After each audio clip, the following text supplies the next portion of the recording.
Hello, I am Marilyn Mangum. I am the foster coordinator for cats and kittens at Oakland County Animal Shelter. I am here to discuss with you on how our program works and kind of the programs that we have for our cats and our kittens here. And so hopefully this will help encourage people to come in and open their homes up to our little fur babies and creating a nice, healthy environment to foster some of our cats and kittens that need some tender love and care before they can be taken to their permanent homes. Our agenda here is to prepare everybody to take home one of our cats or kittens to create an environment and prepare you for the best outcome.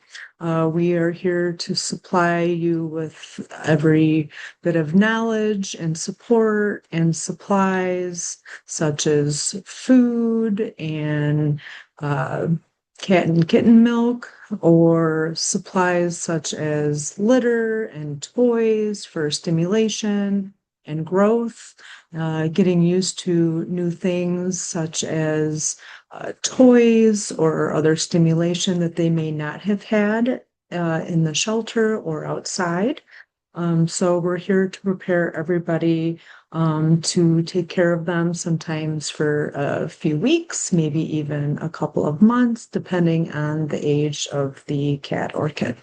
Bringing home your foster cat or kitten can be stressful for people who've never handled really young babies. Their daily care can be definitely tasking for some individuals, especially if you work or if you don't have a lot of support at home. So we like to give people everything that they need so that way they have the highest potential and feeling successful. And I want this experience to be a positive, good, nurturing experience for them. So we do try to set them up for success. We want them adaptable. We want them socialized and friendly and loving and healthy, of course. We will prepare people for emergencies. I hand out my phone number, my email, and an after hours phone number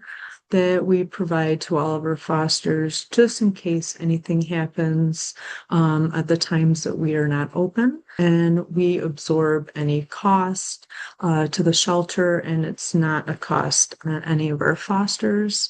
People ask me about is the behavior of a cat. Oakland County's mission statement is to provide a temporary safe haven for animals until we find them permanent homes. So this mission statement for our fosters are really going to inherit the highest quality service and compassion for our animals in our care and in a foster home. So we're trying to reduce overpopulation out there with like all of our cat colonies by taking in little kittens, mothers that have just given birth. We try to get every animal fixed as much as we can. Obviously, there is a lot of cats and kittens out there, and it's really hard to keep up with. So it's really nice when the public works with us and helps foster, brings in cats for a TNR and get them fixed because they can have up to 4 litters a year and can get out of control very quickly. So our foster program helps and assists with 4,000 animals each year. Some are not ready for adoption, which is what the foster program has been built for. We aim at increasing opportunities for animals to find homes. Fostering is an essential service. It really does help. Our goal here, as I'm sure a lot of shelters and programs, is to have a no-kill goal. We have reached this several times, and I'm very proud to say that. And our foster program really does help meet that goal when it does hit. Everybody in my foster program are wonderful. They really do make a huge difference. So some of the more difficult part of choosing animals for our foster program are deciding which ones don't apply for the foster program or don't aren't eligible for the foster program. So of course, public health and safety is our number one goal. If they have medical or behavioral problems where the conditions and prognoses and the clinical course is unclear, we don't want to spread disease. We don't want anybody to get bit or scratched. So we definitely want to make sure that everybody is in a safe environment. Another one is obviously a poor quality of life. So, the first question is, what do foster families need to provide? A healthy, safe environment for their cat or their kitten. They are going to be responsible for bringing them back for updates or scheduled appointments. They are going to need to have some sort of a schedule that allows them to bring the kitten back if, let's say, they stop eating or if they're having a situation to where they need to bring them in. It would be their responsibility to bring them back for those appointments. Socialization and cuddle time. Not every cat is a cuddly cat, and we respect that here. So we are pretty honest with everybody about the temperament of our animals. We really do want to set them up for success. So if the foster says, this guy just isn't that cuddly, if someone is more interested in a roommate and they're okay with the cat not being completely rubbing all over them, then we do label that.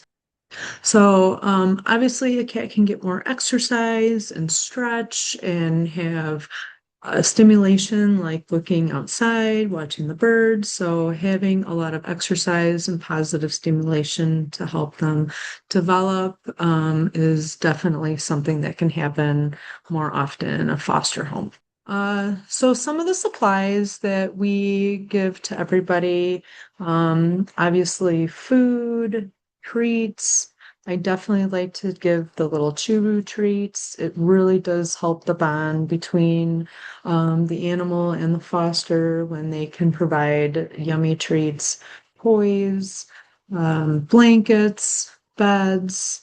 We can absolutely give grooming supplies so that way they can get used to that. Crates, some cats may be on a restriction.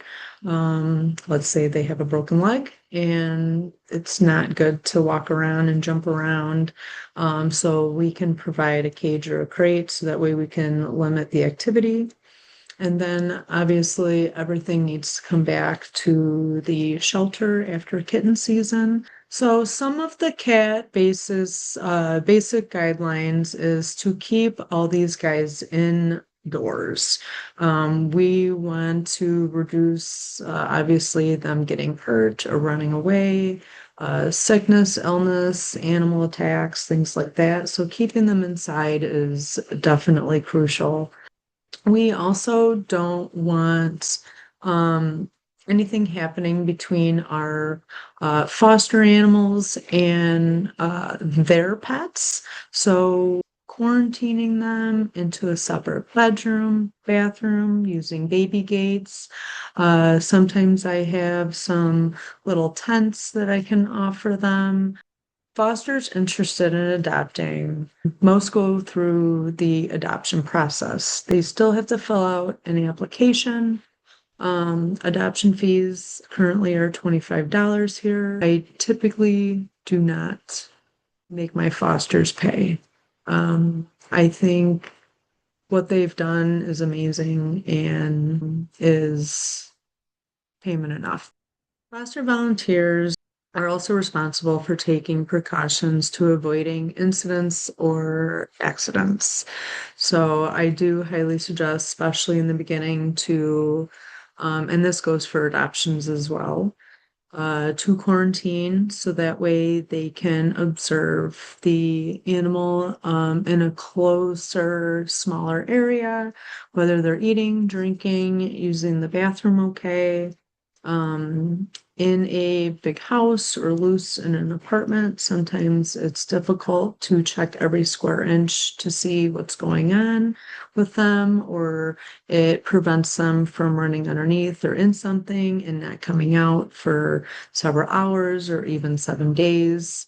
We've had some situations where cats get really scared and they can hide in some very small areas or underneath cabinets. And we just don't want anybody to be in a situation where they're dragging a cat out from underneath something, get bit or scratched. So it just kind of sets everybody up for more success when they quarantine in a room. And once you develop that bond, and some trust and some confidence, obviously you can open up the rest of the house. It's not a permanent placement, but it is suggested for the first couple weeks. Plus, it does help if you do have other animals in the home, and if anything does come out within that first couple weeks of a sickness, like an upper respiratory, you're protecting your current animal from catching anything. So, what happens if the foster does not work out? Um, and sometimes it does not, and that's okay. Some people, especially their first time fostering, might have bitten off a little more than they can chew, or they're just not comfortable handling the situation. You absolutely do not have to keep your foster cat or kitten. You can bring it back to the shelter and we can find a more suitable foster. Sometimes cats act differently in certain environments. So it's not completely unheard of that a cat or a kitten is acting one way here, and then it gets moved to a new environment. But we do try to set up the foster for the best outcome by explaining how to do quarantine, um, how to make them your best friend with treats and play, giving time to decompress. So we do set everybody else up for success, but sometimes the cat just is not having it. So, and that is understandable. We totally understand. So I don't ever want anybody to feel that they have to do something that they're not comfortable with. So, and some easy emails, calling, sometimes just talking to me, looking up some information. So we are absolutely here to help. Alrighty, so preparing your foster cat, what do you need to know? The foster coordinator is here to obviously work with you to select the best cat or kitten. Kittens, like bottle babies, will need a more regimented feeding time. So people who are retired or work from home, and they're more open to, being up in the middle of the night.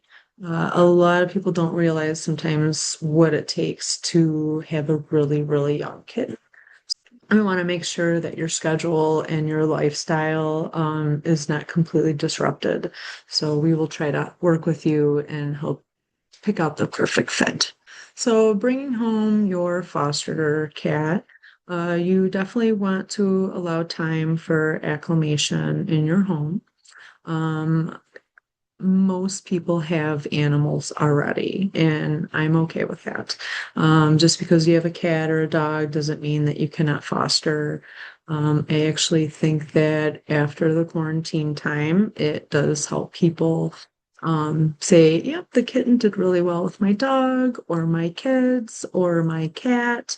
But we definitely want to keep them separated initially, and then we can allow them to get introduced to the other stimulation in your home. So we will provide a litter box, food, water, so that way you can set up a whole little quarantine area. And then we absolutely want to make sure that they stay separated. So closing doors, I always say a bathroom, a laundry room, baby gates can be given so that way we can keep everybody safely separated until everybody is comfortable to get introduced. So, of course, they can still, sniff each other underneath the door. A lot of, animals obviously play underneath the door, and that is okay. We understand that not everything is 110% proof. But you definitely want to keep an eye on things. You don't want anybody getting scratched or injured. So, some things that you may not be thinking about that I would like to bring up when bringing a cat or kitten in a foster home is they like to get into everything. Trust me, I have one. So keeping things like lids on trash cans, keeping them inside. Sometimes they will get into closets and get locked in bathrooms. So we want to keep toilet lids down and closet doors shut. My cat likes to get into the closet all the time, and then all of a sudden I'm hearing a little meow, and here he comes coming out of the closet. So just some things to think about. Keeping both people and pet food out of reach of like off counters, when they are big enough to jump on the counters or tables. We definitely don't want them eating things that could be toxic to them or getting an upset belly. Then you'll have a whole nother mess to deal with. So some plants are toxic to cats and kittens, and we do have a list of those at the shelter. Um, so moving them high up or outside or in a different area of the house. They like to play with them, chew on things. They can even knock them over and ruin your plant. So just trying to eliminate any irritation.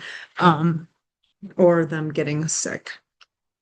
So making sure that like aquariums, we want to make sure that they have lids on them, and that small cages for small animals are out of reach. Make sure that medications, lotions, cosmetics, some of those contents and chemicals can not be good for little kittens or cats, especially if they just don't know and they just think they're playing with a toy or getting into something. They just don't have the experience yet to know what's good and what's bad. Remove and secure all electrical lines, phone wires, keeping them out of reach of cats. They like to chew on them, they like to get tangled in them. I did have a couple of my foster kittens get stuck in a Christmas tree. The lights got wrapped around a foot. Someone got scratched. So sometimes creating a barrier like baby gates around your Christmas tree, if you're ending up fostering in December, will be helpful. So some of those things you just don't always think about. Picking up clothing items that have buttons or strings can be harmful or chewed on and consumed. So that's typically not ideal for cats or kittens. Sometimes they can get bonded up in the digestive tract and create a situation where the cat might have to have surgery. So just some things to think about. Relocating precious little knickknacks. I don't know about you, but I've had a couple of situations where they like to knock over full glasses of water or your favorite picture frame or knock things down that are very precious for you that your grandmother gave you. So you just want to put anything valuable away. Cat introductions. Um, you're going to quarantine for the first couple weeks to keep your cat and dog protected from the shelter foster. Sometimes the cat come in here and they seem fine, and then they go into foster and they might come down with a cold. And we'll need to give some upper respiratory medication, some antibiotics, and eye drops, nose drops, and we want to keep all of that protected from your current animal. So letting them smell each other through closed doors, so that way there's no direct contact is really important. Sometimes doing exchange with the smells is really important for introducing. You can grab a blanket or a towel or toys, and you can switch um, toys or blankets with one another, and that way they can kind of smell and get used to one another that way. Allow them to see each other.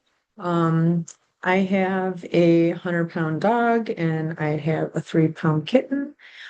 So I would always make sure that my cat was being held or on something high so that there was no chance of them getting injured, but the cat got to observe my dog doing zoomies and acting all crazy, and he eventually learned when to get out of the way. So doing slow introductions like that really do educate them on how to respond to a 100-pound dog doing zoomies through the living room. So anything to help them develop proper social skills and learning experiences is definitely a good thing.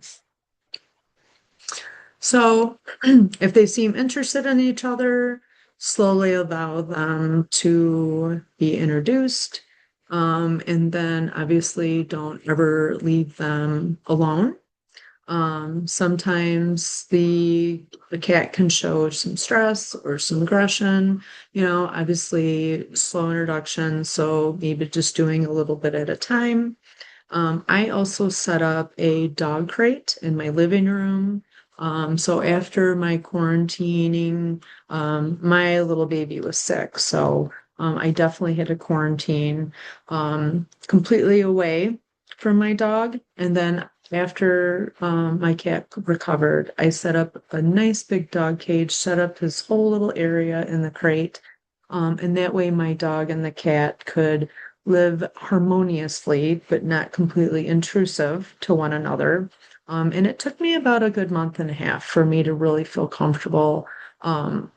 But they got to live with each other. And then when I saw them, with nice loose body language, and the cat was not having his hair stand up, and everything was, they were kind of ignoring, each other, but they were also recognizing each other with not so much stimulation. Then I felt comfortable allowing them to exist together. So, as an example, opening the doors to the rooms between them, observing closely. You always want to, let's say the cat or the kitten was living in a spare bedroom or bathroom. I would always suggest to keep those doors and rooms open so that way they have their safe space that they can retract to. I think always keeping that option open just allows them to not feel trapped, and would highly recommend that to make sure that there's no spats that happen and the cat can get away and get underneath something if something like that does occur. So sometimes you want to intervene, but you don't want to stick your hand in the whole situation.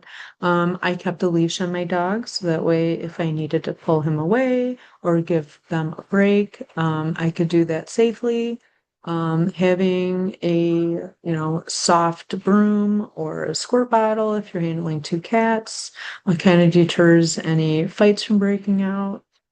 Don't ever use your hands to separate two cats from fighting, or any body parts. You always want to use something else. Uh, I have a couple people that put on winter gloves when they handle, or you can put a towel over one of the cats. But typically, a soft broom or squirt bottle is suggested. So, children and cats. Um, I think having kids is great around cats or kittens. It really does help them prepare for a lot of spontaneity in life. Obviously, slow introductions would be best. You have to be 18 to foster a cat or a kitten.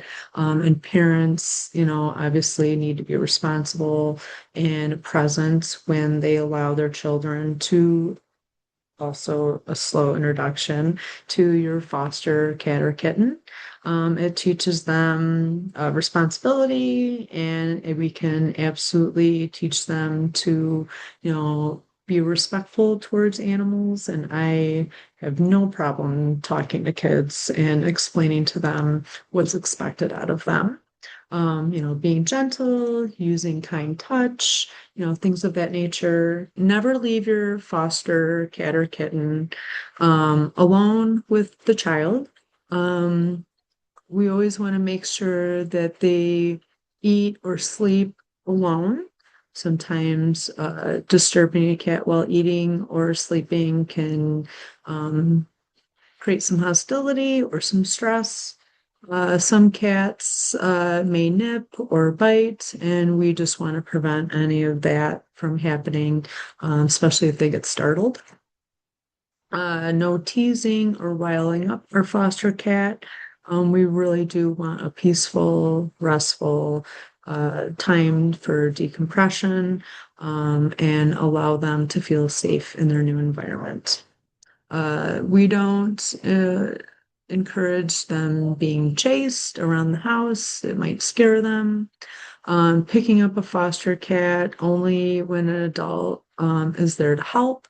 We want to make sure that the kids, feel comfortable and confident. Sometimes one scary situation can really be traumatizing to them, and we definitely want them to feel comfortable in both child and cat.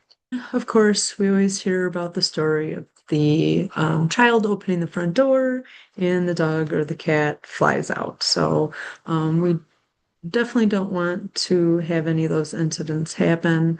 So just making sure that they are well aware that they have to really look behind themselves, make sure that there's no animals, or to put them in their cage or their crate or behind a closed door while they're coming to and fro the house. So, daily care. This can definitely be different for every situation. We want to, be careful and make sure that all of our area where the cat is going to be is nice and clean. Cleaning cat boxes. We want to make sure that, if they, let's say, are sick and they can't make it, we will offer puppy pads. So we want to keep everything nice and clean, and we try to give my fosters everything that they need in their specific situation.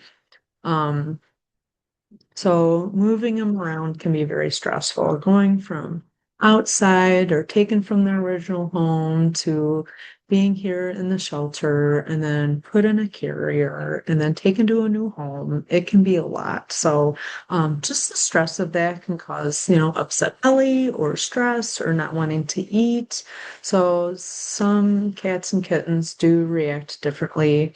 Um, so we want to prepare them, and we want to give them at least an environment where they can lower those stresses, and it being clean is definitely a number one. They can usually settle down after a week or so. Some need more than others. And then establishing a good routine will help them reinsure that they are in a nice environment, getting fed regularly, getting handled regularly, coming in and getting loved on is definitely part of a routine. So playtime is really essential. It helps them, you know, uh, cats and kittens or puppies even, they just play constantly. They're biting on each other. They're, smacking each other. They're tussling. They play with toys. So it's really, really important for them to develop, good strength and social skills and, hunting skills, things like that. So obviously, being more active creates a better appetite, and they can release energy. They use the bathroom more consistently.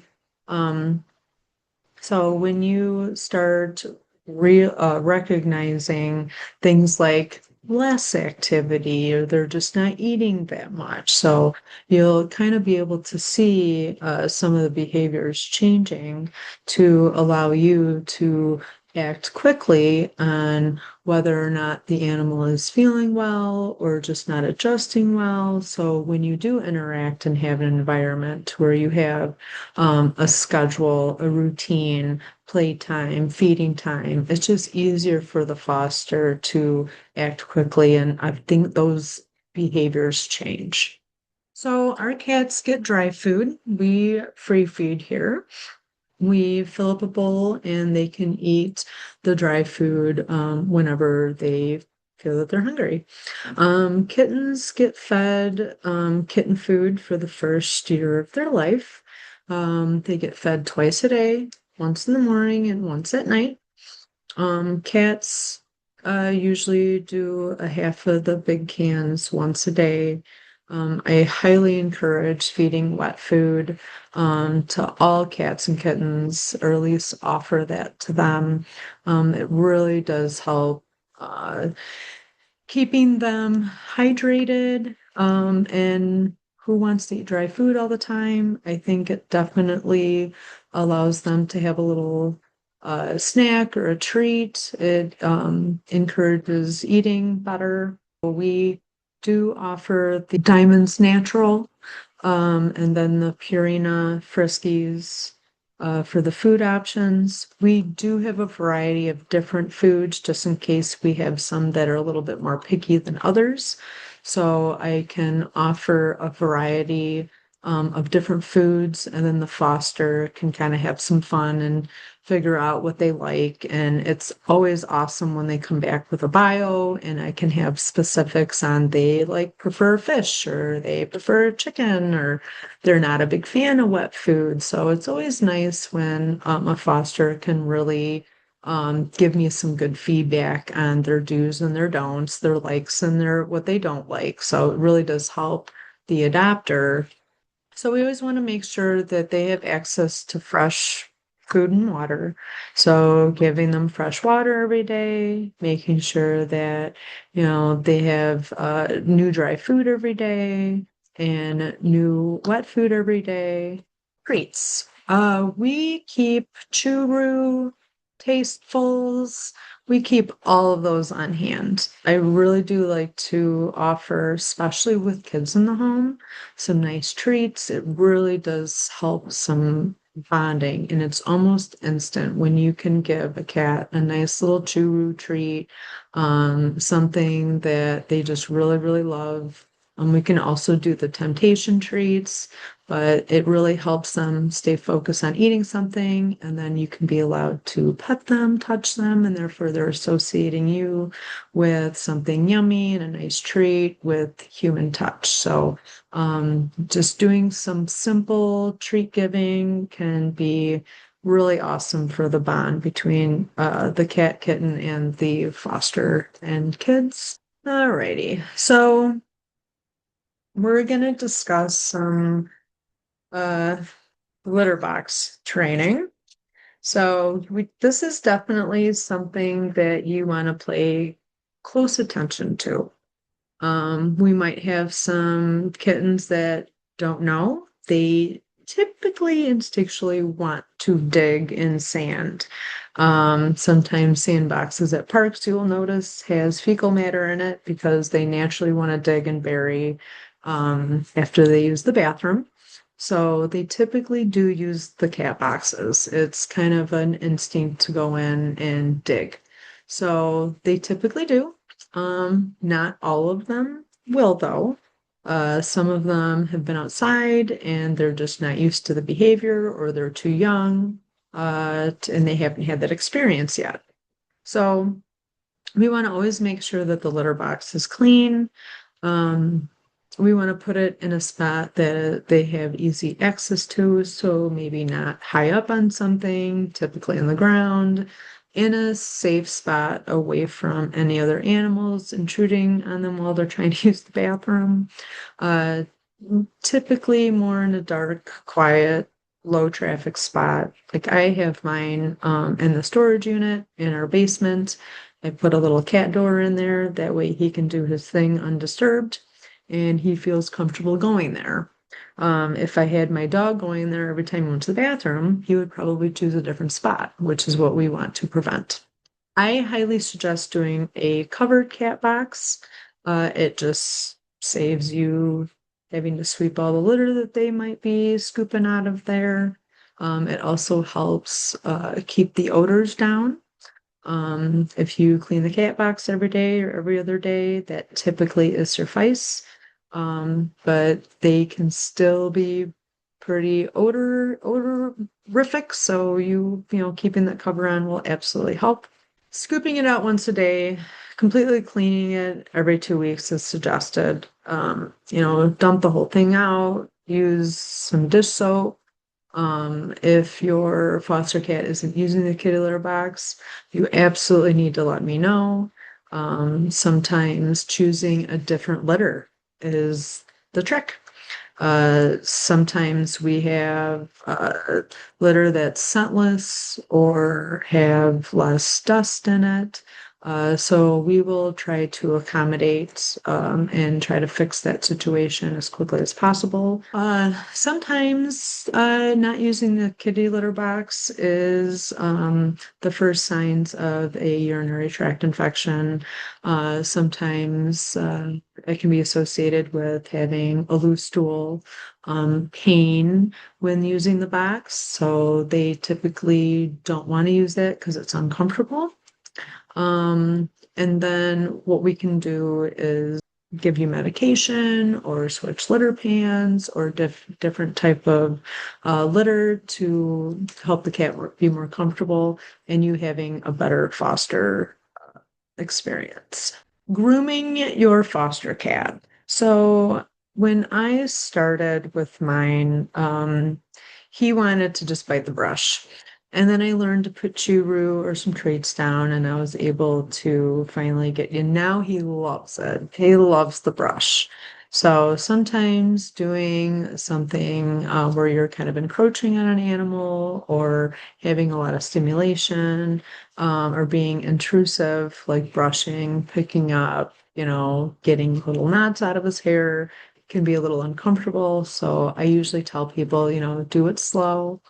Um, Throw some treats down so that way they're distracted and you can usually get a little bit more done that way. Some cats, especially if they're long hair, will need regular brushing. So if you can kind of start that introduction in the foster, that usually helps the adopters out. And that way they can continue doing that and they have that experience being touched and which can be pretty stressful or intrusive to a cat or a kitten. If you feel comfortable, you can trim their nails. My cat hates it. I usually have to have someone else hold, and then I can trim. And then I always give him a treat. If he was a good boy, I give him a treat anyway, let's be honest. But give them a treat. That way they are associating getting their nails trimmed, and then they get a treat afterwards. So slow but sure. I used to have to do one paw at a time and give him breaks. He's a little bit more on the feistier side, but he's also a baby. So understandable. He doesn't want to be held down and have his nails trimmed.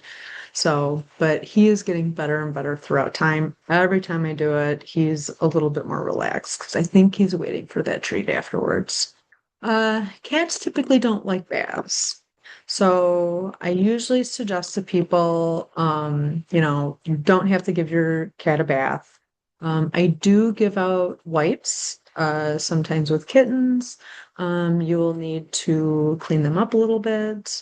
Some cats might be really dirty, or they might have some wounds that need to be cleaned, or something of that matter. So I do give out the wipes out, so that way they're sensitive skin. They usually don't have any smell to them, so no perfumes, which can be very irritating to their skin. And you're not totally putting a cat in a big bath of water or in the shower, that you can just kind of clean up the site or clean whatever's a mess. They do clean themselves.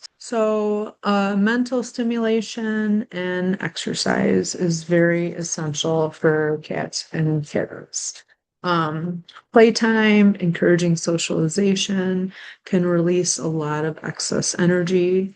Some animals will climb up one of those carpet walls or have those nice shelves and they'll zoom around the house. I definitely like to put a lot of toys down so that way throughout the day they can play with the toys and get some of that energy out. We've got cat teasers, so I like to really sit down with them at their highest peak moments. My cat gets super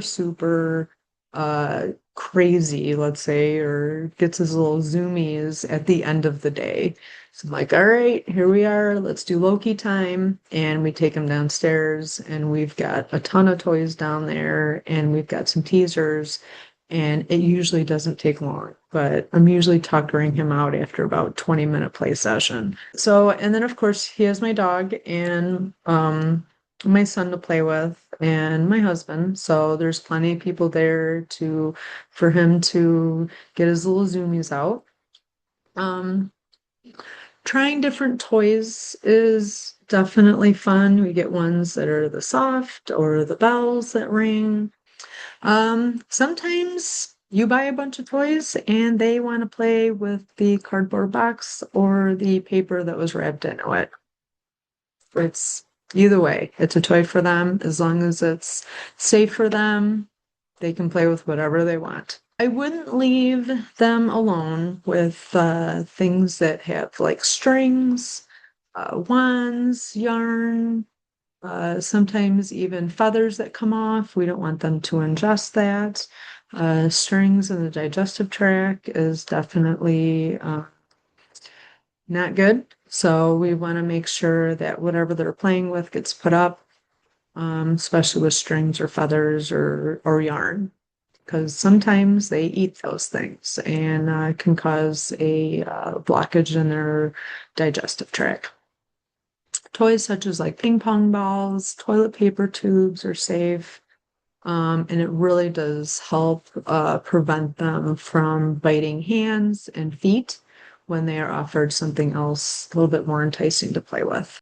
So some safety requirements are, as we discussed before, keeping all of your foster animals inside. If he and she are really curious about going outdoors, obviously them sitting in a window. I have a nice cat scratching post right in one of my bay windows. He is obsessed with watching the birds and the animals run around. So if you want, you can do like enclosure. I do have some tents that are see-through, so you can put them in there. And that way they're safe from animals. And then obviously you're going to stay out there with them. Or having like a seasonal room. They absolutely love all that. I say cat TV, a window is the perfect cat TV. You can put a harness on a cat. I put a harness on my cat, and I'm holding him obviously outside, and that way they can really go outside and see what's going on, what's outside this home. If your cat has outdoor access, there are some that are indoor-outdoor cats, and some if they want to go outside, they're going outside. I've had cats go through a window, tear screens. They just want to be outside. Um, I would prefer them not interacting with the foster cat. We would need to quarantine the entire time that you would have the foster cat. Um, we want to definitely keep them safe. And if your cat comes home and brings something home, ticks, fleas, sickness, if it gets into a fight and develops FIV or FELV, we just really want to make sure that the foster cat is safe from that. Do not let your foster cat run loose in the car. We will provide a carrier so that way there is safe transportation. And you can utilize that to come back and forth from appointments. And then when you're done fostering, then just bring that back to us so we can give to the next foster. All right. So, frequently asked questions for preparing your cat for adoption. When they are ready for adoption, all of our cats and dogs are fixed. So they will get spayed or neutered. And as long as they are deemed healthy by a veterinarian, then they will go home.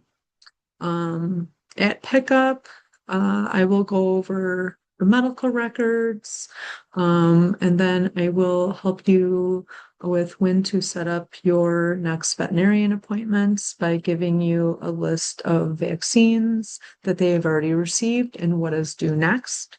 So that way you are aware when the cat or kitten needs to go to the vet.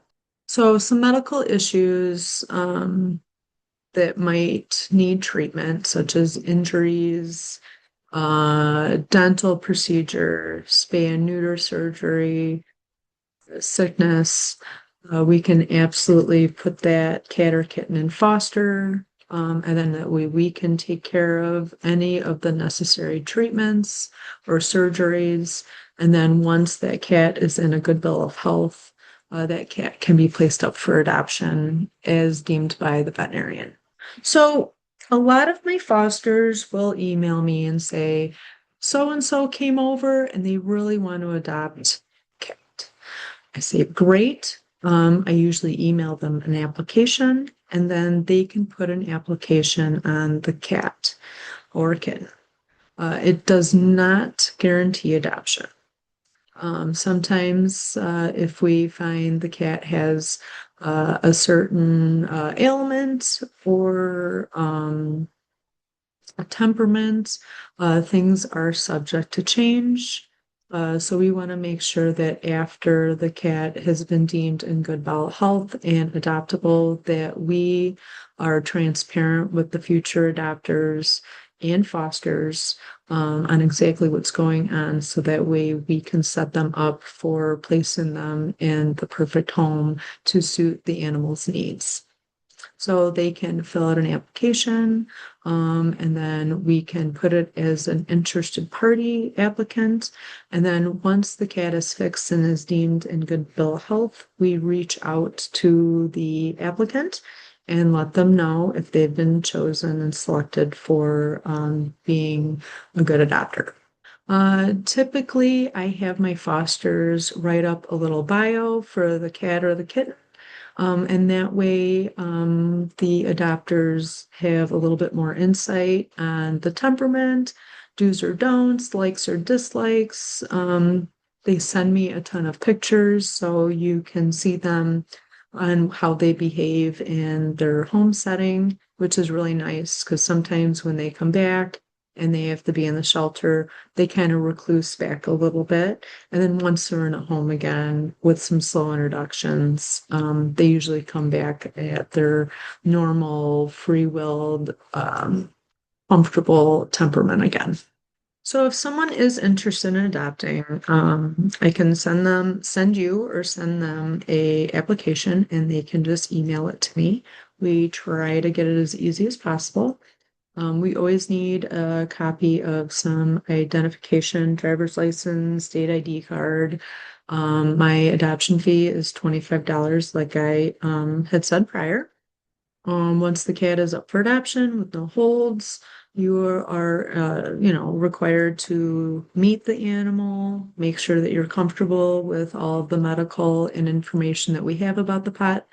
And then we will go through all of the medical quarantine processes and anything that the foster has figured out about the cat. So that way you can have a successful adoption with your new fur baby. A lot of people struggle with the goodbye, especially if you've had a cat or a kitten in foster for a long time. You nurse them back to health. It's sometimes is very hard and you get attached and it is difficult. And that is one thing that I have to discuss with my fosters. I always tell them, be ready for the next one. We've got a lot of babies that really need your help. So I always tell them to always think ahead and just know that we've got another one coming. Veterinary protocol for cats and kittens. The protocol is established by the shelter management along with the veterinarians. At the time of picking up your animals, they will be tested for FELV and FIV. They will be dewormed. They will be treated for fleas, which is a monthly regimen. If the animals are 6 weeks of age, they'll be also vaccinated for feline distemper. So all of our vaccines and treatments are specific for being age appropriate. They also have to weigh a certain amount as well. If kittens are bottle babies, they might have to wait to receive vaccines. So sometimes fosters will have to quarantine a little extra because they don't have an immune system and they won't be able to have the vaccinations to protect them from any exposures. And like I said, they also have to meet a certain weight requirement for being tested. If they are dehydrated and we can't get a good blood draw, things like that. Some of the testing and vaccinations and treatments will have to wait on a later date. At 6 weeks of age, we can have the animal be returned. And they can be vaccinated for the feline distemper. So that might be an appointment that you will need to bring the cat in. Typically, they take about 15 minutes or less. Sometimes vets have to be taken away for an emergency, come back at a later date, but I will have an appointment book available so that way the vet staff is aware of who's coming in.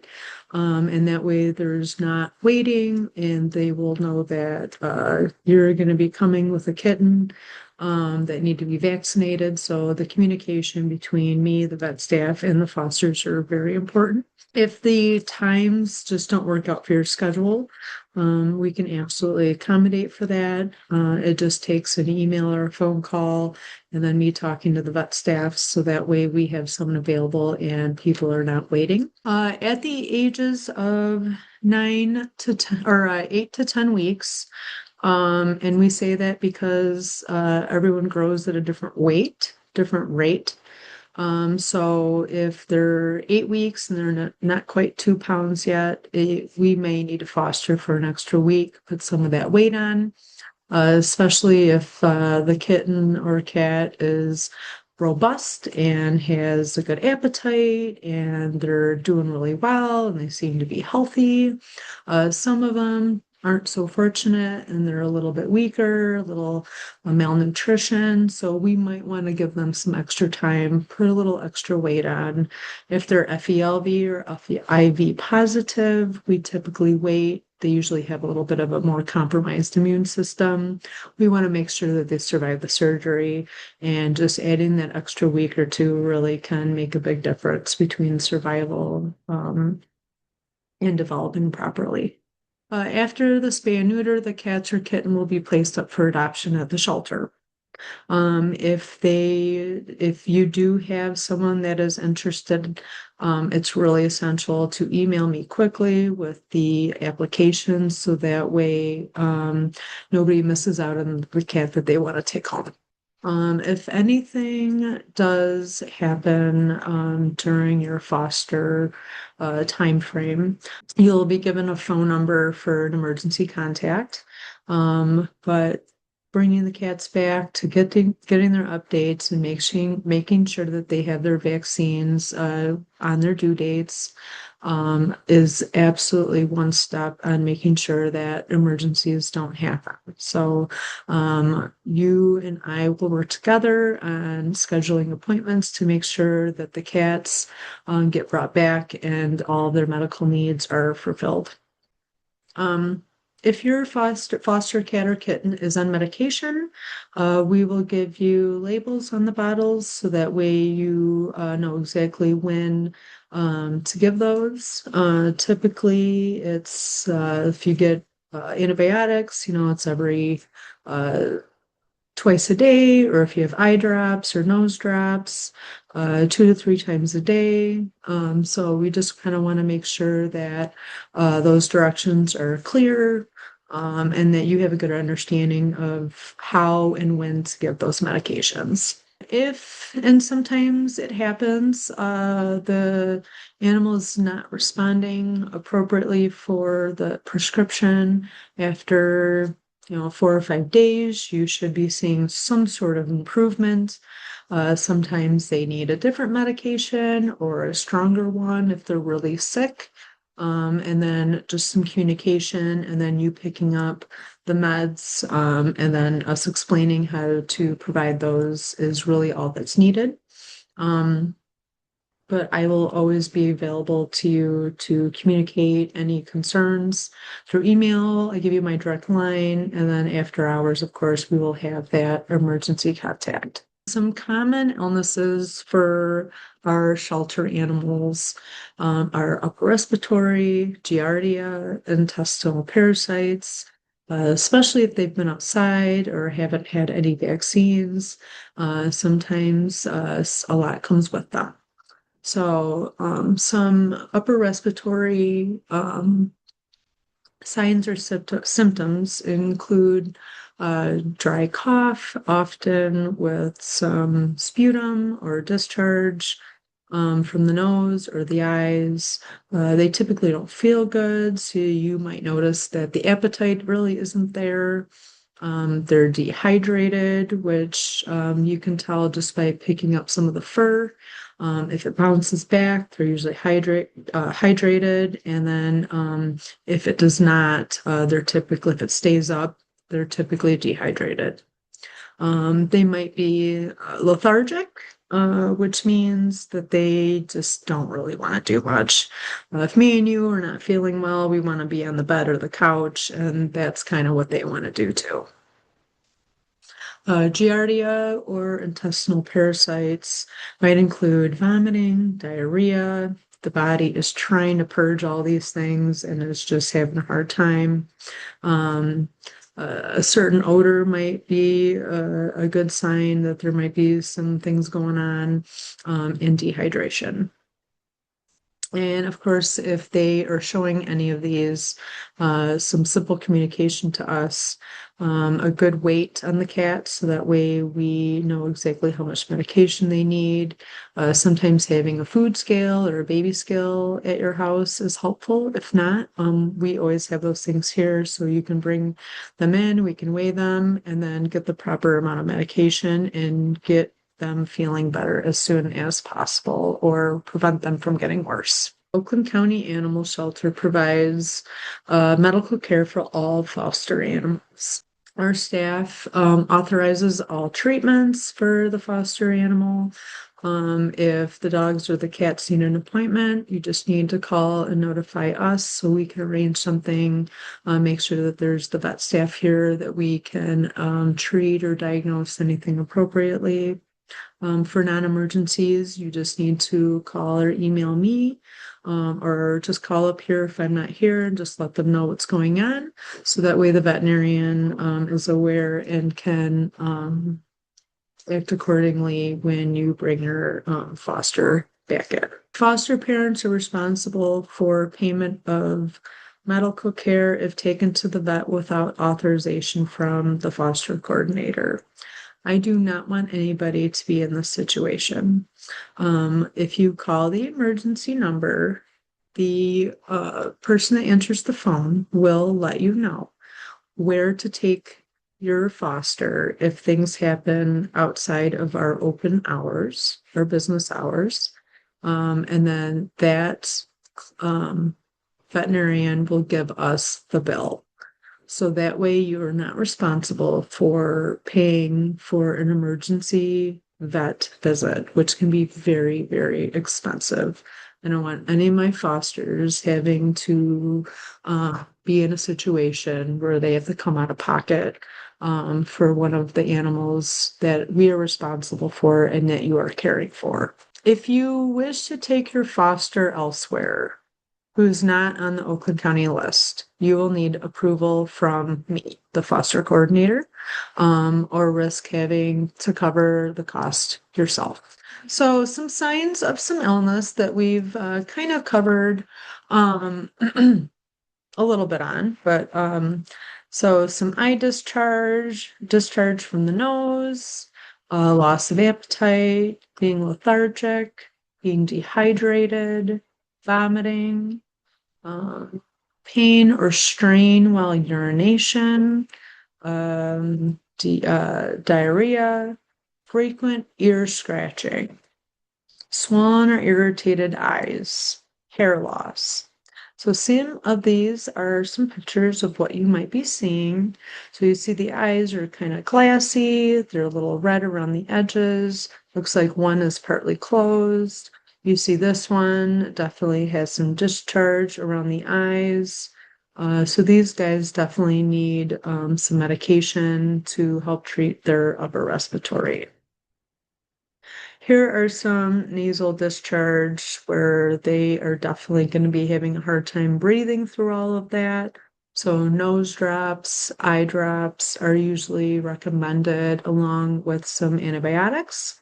So we want to get these guys cleaned up and feeling better so that way they can eat and drink and use the potty without any discomfort. And hopefully your fostering experience will be better when they are better. So dehydration, dry mouth, tongue, being unresponsive, sunken eyes, not moving much, being lethargic, constipation, and an elevated heart rate are all signs of dehydration. So having swollen or yucky ears can absolutely cause some irritation with the cat or the kitten. You'll notice some scratching and then like some discharge in here. So getting them on some medication will help clear up all of this as well. And here are some pictures showing what you might see if they need any medication. URI in contagious diseases, some upper respiratory, even vaccinated cats can get an upper respiratory infection or a contagious disease.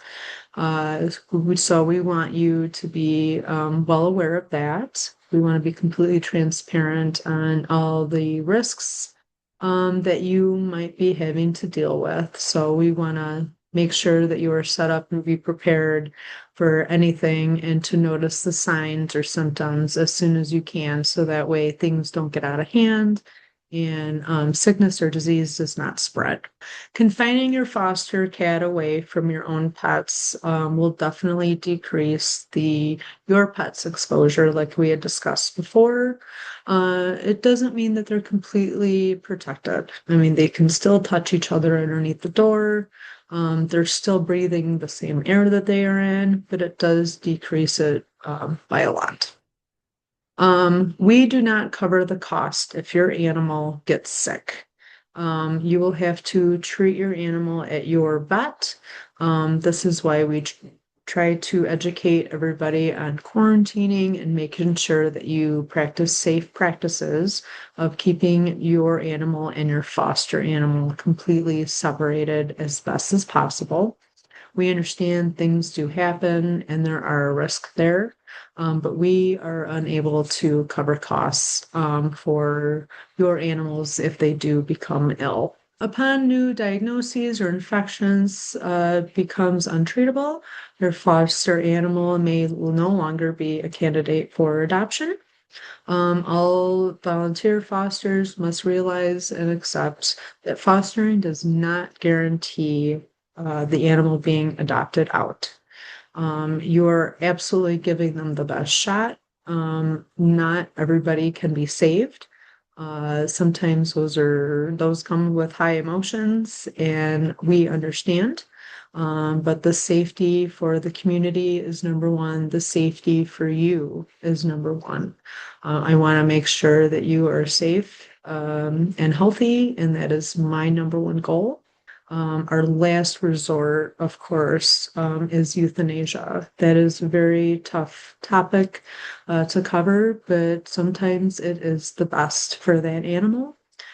We do not want them to suffer. We don't want any fostering situations to discourage you to continue fostering. And sometimes we do have to make those tough decisions. So we do not want you to feel that you did something wrong. So we're going to be upfront and honest with our expectations and all of our options and what could be.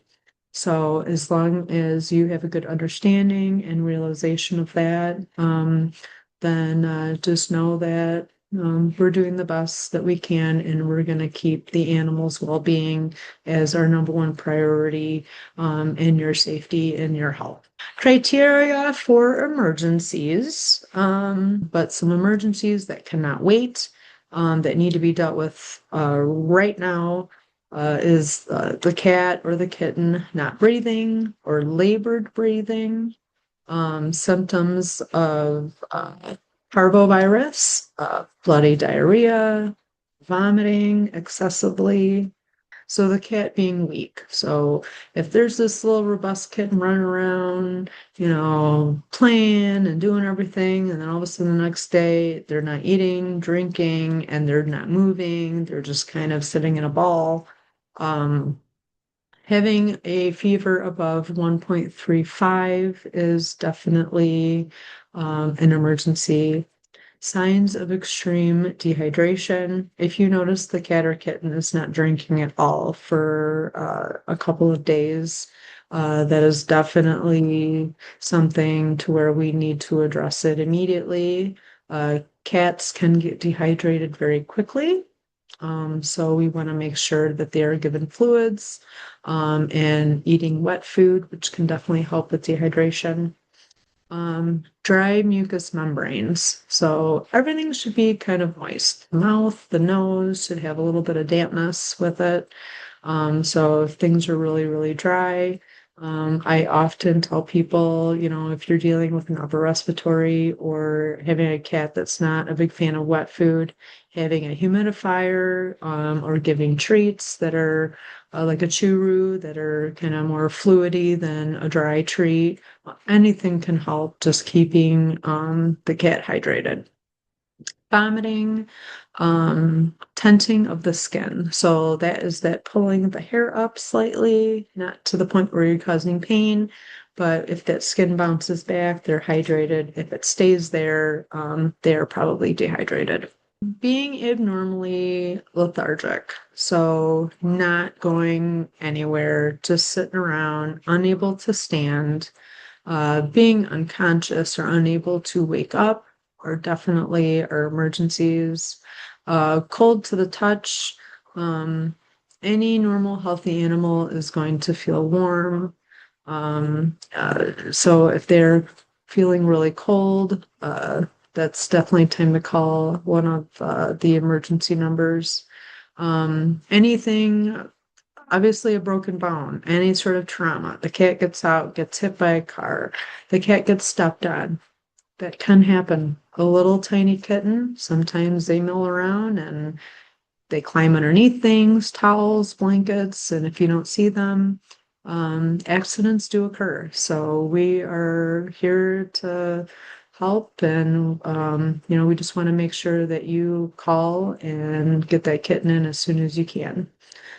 Some can be dropped. I mean, anything that would cause a major trauma needs to be checked out. Hopefully, we can help the situation and get that baby out of pain and on the road to recovery. Large wounds, profound bleeding, bleeding that doesn't stop when pressure is applied, loss of appetite for more than 24 hours are all deemed to call the emergency contact.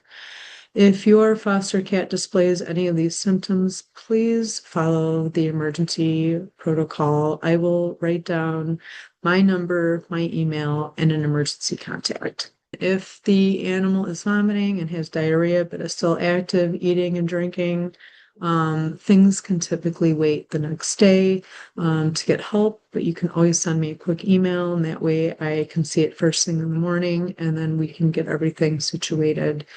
The earlier, the better. Our approved emergency veterinarians are Blue Pearl in Auburn Hills, OBRS in Bloomfield, and Animal Emergency Care in Novi. So we've got 3 sites that are convenient for people that live in Oakland County to take their animals and get the care that they need outside of our business hours. So, behavior support, getting you prepared for living with a cat successfully in your home. We want to provide you with as much knowledge to help your foster cat to develop good behaviors and positive experiences through positive reinforcement training, rewarding desirable behavior and ignoring unwanted. So, like my kitten likes to get frisky, the ears go back, the eyes get all wide, and he wants to bite my feet and ankles. So I'm going to try to ignore that behavior. I'm trying to pick up the cat, put him on a cat scratching post. This is what you're supposed to scratch and bite and play with, right? Or a toy, you can redirect them. And then obviously, if they're doing things that are really nice, cuddling, playing with their toys. So we want to reward those by giving them treats or reinforcing the behavior by offering toys. So those are some easy things to do to create a better behavior with a cat. Do not punish the cat for a behavior. If you find something undesirable within one of their behaviors, punishment usually is very ineffective. Usually redirecting, doing treats, maybe removing the animal from the situation and giving it a little quiet time, maybe putting in a different room. So kind of just separating or getting rid of whatever they're getting overstimulated by or whatnot, can usually help the situation, and you don't feel like you have to punish the cat because they do not understand our realm of punishment, if you will. It is highly suggested to refrain from playing with a cat. Play biting is not encouraged to be biting on your body. A lot of people will use their hands and let them bite or scratch their hands. And those typical behaviors is not desired when someone wants to adopt an animal. They don't want to get bit or scratched. So obviously giving them toys or giving them a treat will kind of redirect that behavior to something better. So some of our foster cats might have behavioral issues, which we typically are aware at the time. Where sometimes behaviors come out later, especially if they haven't been at the shelter for very long. Sometimes it's hard for us to nail down every little behavior or temperament. Sometimes they come out a little bit more after they've been in foster for a little bit. So we definitely try to let people know what to do and how to address some of those behavior issues. Some behaviors such as separation anxiety, destruction of property, fear issues, reactivity towards animals. We can discuss and how to deal with all those things. Sometimes they need medication or might need some more quarantine time, put into an area where they've got a better environment, let's say a low traffic home, but there's not a bunch of kids, not other animals. So we'll try to place those animals in a environment or foster home where they feel more comfortable and they can finally get comfortable enough to come out and get more social, and you can work a little bit more one-on-one than having a lot of other stimulation. So our foster volunteer requirements are such as watching training videos, writing up details about the experience and photos. If you want to send those to me, I can add them to the cat's profile when they get adopted. It's always nice seeing an animal on the couch with toys, with blankets, and looking cute. So that definitely helps them get adopted a lot quicker. Writing down some behavioral and some temperament and some do's and don'ts, like I had said before. I can write up a nice little bio, and that will better readily prepare the adopter for what they're in for. If they really want like a really affectionate cat or a cat that's kind of more independent, you can absolutely help with all of those to kind of fill in any blanks and help that cat get adopted into the perfect forever home. So sharing the cat or kitten on social media, I highly suggest, some exposure on social media, friends, family, people that you know are interested in. A lot of people will write up their own little bio, put their own little collage together, and share it with people that might be interested or on their Facebook pages.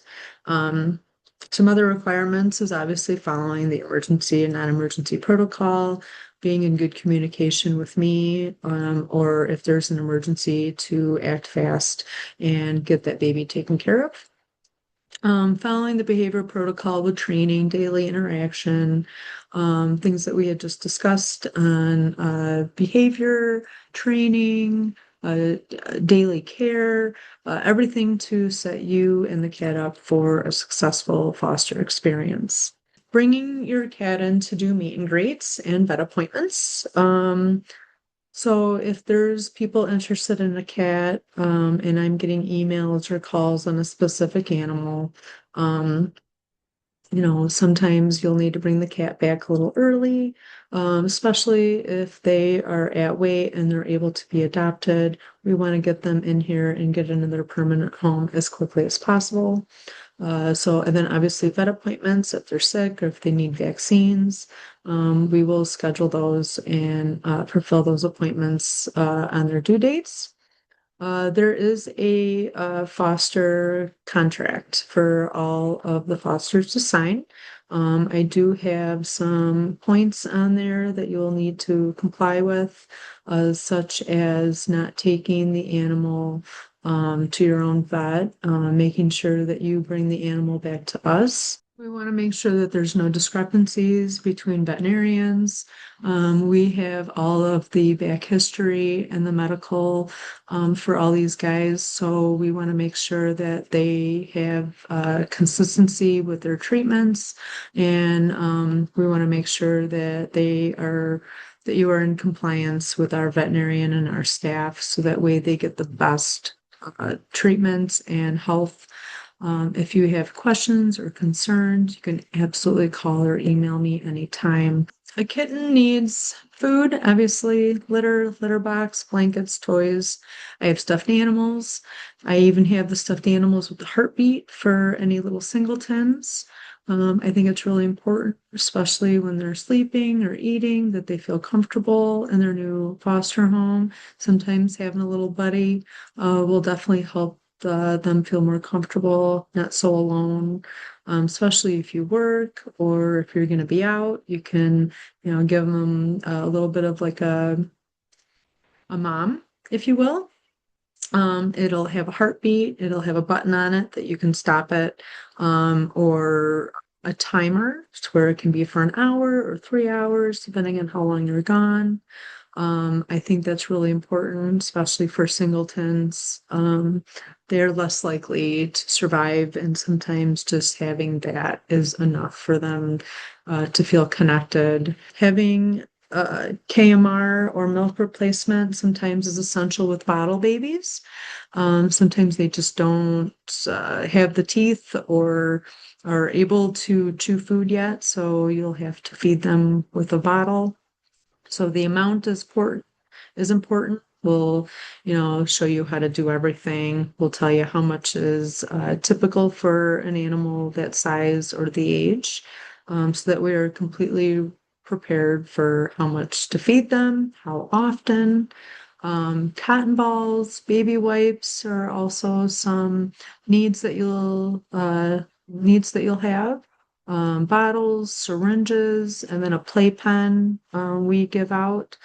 So that way you can kind of have a little area for your kittens to play with and have a little area to walk around, but won't get lost or stuck somewhere or hiding somewhere for a long period of time. So that way it's kind of a controlled environment. Well, that concludes my briefing on the foster program here for cats and kittens. I hope that I provided some good knowledge base and answered any possible questions that you may have. And I am looking forward to you at the beginning of kitten season. Kitten season typically goes from March till December. So I definitely need some great fosters and hope to work with many of you in the future. And thank you very much and appreciate your time.